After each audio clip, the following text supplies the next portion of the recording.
அவினாஷி அத்திக்கடவு திட்டம் என்ன நமக்கு தெரியும். உபரி நீரை ஒரு பகுதியிலிருந்து எடுத்து வறட்சியாக இருக்கக்கூடிய ஒரு பகுதிக்கு நீரை கொண்டு போறதுதான் திட்டம்.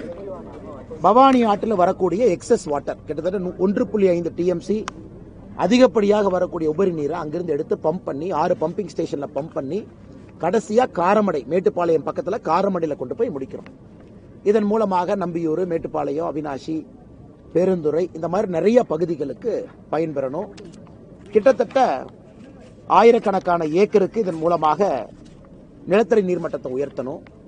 1045 ஏரி குளங்கள் இந்த அவினாஷ் அத்திக்கடவு திட்டத்தில் கொண்டு வந்திருக்காங்க. 1045 1045 ஏரி குளத்தை நப்பி அதன் மூலமா நிலத்தடி நீரை உயர்த்தணும். இதாங்க நான் நோக்கம். இதற்கு முன்பு இருந்த ஆட்சி 2021 ஆட்சி அதிகாரத்தை அடுத்த ஆட்சியிட்ட கொடுத்த பொழுது 83% பணிகள் சராசரியாக நிறைவடைந்திருப்பதாக ஒரு குரூப் சொல்றாங்க.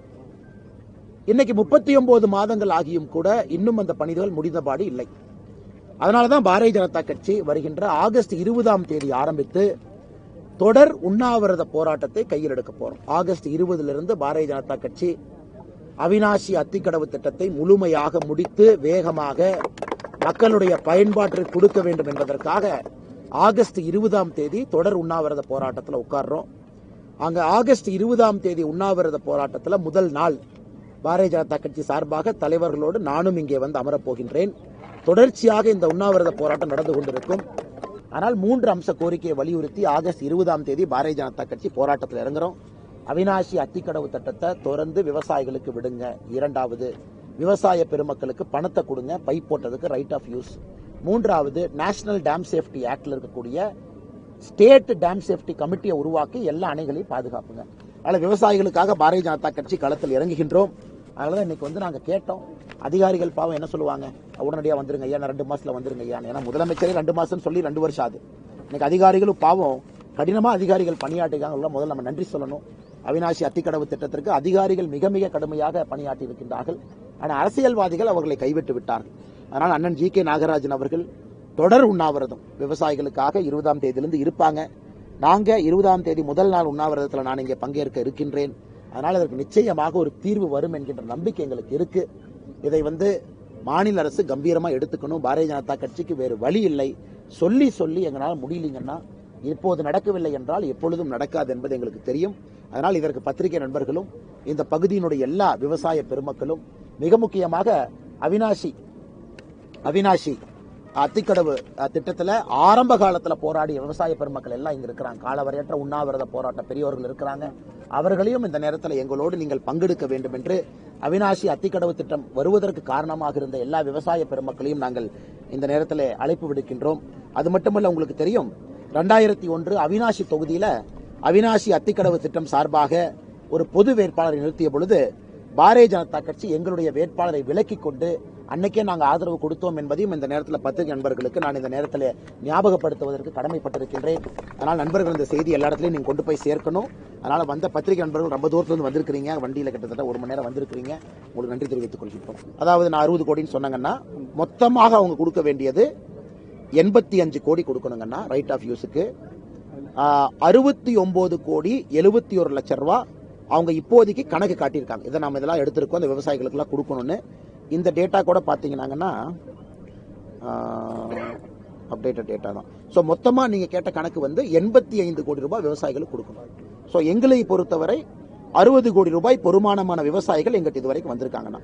ஆனா நல்லா நீங்க புரிஞ்சுக்கணும், ஒரிஜினலா கொண்டு வந்தது 30 கோடி. காலதாமதம் ஆக ஆக அது ஏறி ஏறி ஏறி இன்னைக்கு அது வந்து 85 கோடியை தொட்டிருக்கு. 1400 குளங்கள் விடுபட்டிருக்கு. அந்த திட்டத்தை சேர்த்து இப்ப 2வது வராங்க. இப்ப அவினாஷி அத்திக்கடவு ஃபேஸ் 2, அவினாஷி அத்திக்கடவு ஃபேஸ் 2 இப்ப 1045 இணைச்சிருக்கிறாங்க. இப்ப 2வது நம்முடைய விவசாய பெருமக்கள் சொல்லியிருப்பது 1300 சில்லற 1400 வச்சுக்கலாங்கண்ணா. 1400க்கு கொஞ்சம் குறைவு. 1400 குளங்களை மறுபடியும் இணைச்சாத்தான் இந்த திட்டத்திற்கு முழு வலிமை கிடைக்கும். அதுவும் நியாயமான கோரிக்கை. அதையும் நாங்கள் வலியுறுத்தி தான் இருக்க போறோங்கண்ணா. இந்த மிச்சம் இருக்கக்கூடிய ஃபேஸ் 2 அது ஜஸ்ட் இணைக்கிறதாங்கண்ணா. அதுக்கு அறிவிப்பு கொடுக்கட்டும். முதல்ல தண்ணி வரட்டுங்கன்னா அதற்கான அறிவிப்பு கூப்பிட்டு 1300 மிச்சம் நாங்கள் இணைக்க போறோம்ப்பா, இதற்கான பைப்லைன் போட போறோம், இந்த வேலை செய்ய போறோம் அப்படின்னு அதுக்கு அவங்க அறிவிப்பு கொடுக்கணும். அதனால் எனக்கு ஒரு பெரிய சந்தேகம் என்னன்னா, கொங்கு பகுதியை திட்டமிட்டே புறக்கணிக்க வேண்டும் என்று திமுக நினைக்குதா அப்படிங்கறத நமக்கு சந்தேகம் வருது. இந்த திட்டம் உபரி நீரால் செயல்படுத்தக்கூடிய திட்டம். இதை நீங்க உண்ணாவிரதம் இருக்கிறது அப்படிங்கிறது அரசியலாக்கிறது. அண்ணா இது ரெண்டு விஷயங்க அண்ணா. ஒன்று உபரி நீர், இன்னொன்று காவேரியினுடைய பேக் ஃப்ளோ. பார்த்தீங்கன்னா ஒன்று அங்கே எக்ஸஸ் ஆனதுக்கு அப்புறம் வருது, இன்னைக்கு காவேரியினுடைய பேக் ஃப்ளோ. ரெண்டுமே திட்டங்கள். ஆனால் இப்போ நீங்கள் பொதுப்படையாக இது போன்ற ஒரு திட்டத்தை கொண்டு வர்றீங்கன்னாங்கன்னா டெய்லி தண்ணி போகும்னு யாரும் கேட்க போகிறது இல்லைங்கண்ணா. எல்லாருக்குமே தெரியும், காமன் சென்ஸ் தானுங்கண்ணா. உபரி நீர் வருடத்திற்கு வருது, நமக்கு தெரியும். ஒரு குறிப்பிட்ட காலகட்டத்தில் உபரி நீர் வருது. இந்த திட்டத்தினுடைய நோக்கமே உபரி நீரை தூக்கி குளத்தில் நப்பி வச்சிட்டோம்னா நிலத்தடி நீரை உயர்த்தி விடலான்னு தான் நோக்கங்க. இது வந்து பெர்மனண்டா ஃபீடிங் கெனால் இல்லைங்கண்ணா, பெர்மனன்ட் கெனால் இல்லை. இன்னைக்கு திட்டம் ஆரம்பித்ததிலிருந்து எத்தனை முறை உபரி நீர் வந்திருக்கு. இந்த ஆண்டு நீங்க விட்டுட்டீங்கன்னா மறுபடியும் உபரி நீர் வந்துட்டு போயிடும், மறுபடியும் அடுத்த ஆண்டு 2 முறை உபரி நீர் வரும். ஆனால் எங்களை பொறுத்தவரை இது அரசியல் நாங்கள் செய்யவில்லை. ஏன் நான் சொல்றேன்னாங்கன்னா, முத்துசாமி அண்ணங்கிட்ட கேளுங்க, எங்க விவசாய அணி தலைவர் அவரை சந்திச்சு பேசினாரான்னு நீங்க கேளுங்க. கடந்த முறை நீங்க போராட்டம் செய்யாதீங்கன்னு முத்துசாமி அண்ணன் எங்கிட்ட வேண்டுகோள் வச்சாரா இல்லைன்னு நீங்க கேளுங்கண்ணா. அவர் வேண்டுகோள் வைத்ததற்காகத்தான் அந்த போராட்ட காலத்துக்கு போன நாங்க 2 நாள்ல கைவிட்டுட்டு வெளியே வந்தோம். நீங்க முத்துசாமி அண்ணங்கிட்ட கேளுங்க. நாங்க அரசியல் செய்ய வேண்டும் என்றால் அமைச்சர் சொன்ன பிறகு நாங்க அப்படியே போராட்டம் பண்ணிருக்கலாமே. ஒரு அமைச்சர் சொன்ன பிறகு அமைச்சருக்கு மரியாதை கொடுக்க வேண்டும் என்பதற்காக அன்னைக்கு போராட்டத்தை கைவிட்டாங்க. இன்னைக்கும் ஏன் பொறுத்துன்னு சொல்றேன்னா, மழை பெய்யுதுங்கண்ணா, தண்ணி வர ஆரம்பிச்சிருச்சு.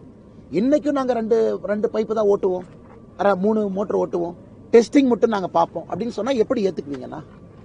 அதனால் எங்களை பொறுத்தவரை நிறைய டைம் கொடுத்திருக்கோம், பொறுமையா இருந்திருக்கோம். முத்துசாமி அண்ணங்கிட்ட பலமுறை எங்களுடைய விவசாய அணி தலைவர் நாகராஜ் அண்ணா பேசியிருக்காங்க. அரசு சொல்லியிருக்கக்கூடிய எல்லா குறிப்புகளையும் நாங்களே ஒத்துக்கிட்டோம். கடைசியில பார்க்கும்பொழுது இத்தனையும் பொய்யா கோபால் அப்படிங்கிற அளவுக்கு இவர்கள் சொல்லியும் ஒண்ணு கூட நடக்கலையேங்கிறதா எங்களுடைய வேதனைங்கண்ணா. நாங்க பாருங்க இந்த போட்டோ காட்டுமா? ஆனா இது வந்து நாங்க 1 வருடத்துக்கு முன்பு செஞ்ச ஆய்வுங்கண்ணா. இவங்க எப்படி கவர் பண்ணுவீங்கன்னு தெரியல, உங்களுக்கு கொடுத்துறேன் பாத்துக்குங்க. இது வந்து முக்கியமா நாங்க போனது வந்து விவசாய பெருமக்கள் ஏன் விடல.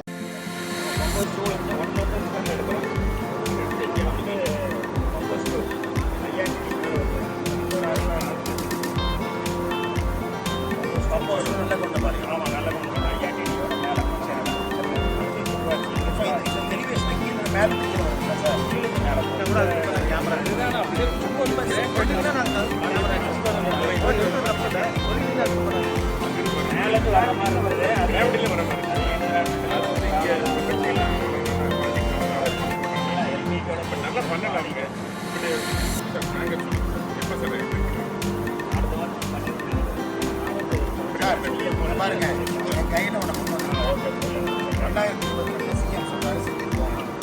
அமைச்சர் பழனிவேல் தியாகராஜன் 2022 பண்ணிருக்கோம். அமைச்சர் துரைமுருகன் 2022 டிசம்பர் பண்ணிருக்கோம். அமைச்சர் முத்துசாமி 2023 ஜனவரி பண்ணிருக்கோம். அமைச்சர் முத்துசாமி 90% முடிச்சிட்டோம். அமைச்சர் முத்துசாமி 15 நாள்ல சோதனை பண்ணுறோம். எம்பி ராஜா 2023 ஆகஸ்ட்ல பண்ணிருக்கோம். முதல்வர் மு.க. ஸ்டாலின் அவர் சொன்னாங்க, அவர் இன்னும் சில மாதம் பயன்படுத்தும் சார். 6 பேர் அடுத்த அமைச்சர் முத்துசாமி அண்ணன் 99% முடிச்சாச்சு. துரைமுருகன் ராணிகிராயன் அணையின் நீர்வரம்பு தான் திட்டத்தை போக முடியும்.